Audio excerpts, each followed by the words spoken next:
Politics అన్నీ కూడా Swiggy politics అయిపోయినాయి. ఐడియాలజికల్ పాలిటిక్స్ లేకుండా పోయి స్విగ్గీ పాలిటిక్స్ వచ్చింది ఈరోజు.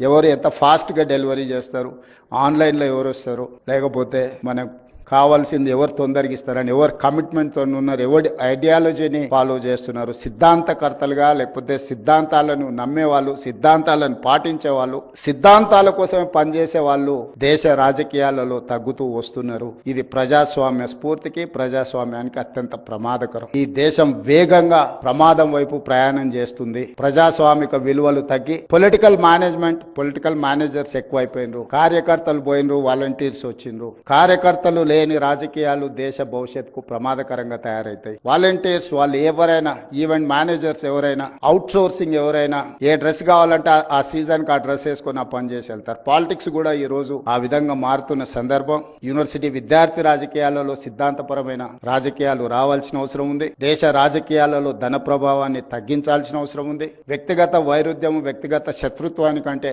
సిద్ధాంతపరమైన భిన్నాభిప్రాయాలకు స్థానం ఉండాల్సిన రాజకీయాలు అవసరం ఉన్నాయి.